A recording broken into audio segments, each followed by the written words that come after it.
Pressure হচ্ছে কি যে রক্তনালীতে যদি অ্যাথেরোস্ক্লেরোসিস হয় বা রক্তনালীটা সরু হয় বা টেনশনে যদি রক্তনালী সংকুচিত হয় তো প্রেশার বাড়বে।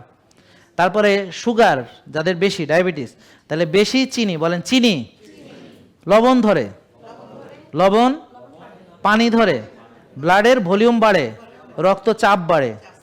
বলেন ইনসুলিন লবণ ধরে, লবণ পানি ধরে, তাহলে কি হচ্ছে, ব্লাডের ভলিউম বাড়ে, রক্তের চাপ বাড়ে, কারণ রক্ত পরিমাণ বেড়েছে, জায়গা তো আগের মতোই আছে। এছাড়া রক্তনালী সংকুচিত হচ্ছে, অ্যাথেরোস্ক্লেরোসিস হচ্ছে, টেনশনে রক্তনালী সংকুচিত হচ্ছে, বা রক্তনালীর ভিতরে যে চর্বি জমতে জমতে, যেটা সহজভাবে বোঝানোর জন্য আর কি, চর্বি জমা, তো চর্বি জমা বললে জিনিসটা সুন্দর শোনায় না, কিন্তু চর্বি এখানে থাকে, কিন্তু ওটা অন্য কাজ আছে। যাক, তো অ্যাথেরোস্ক্লেরোসিস হলে বোঝা যায় যে রক্তনালীতে ব্লক হচ্ছে।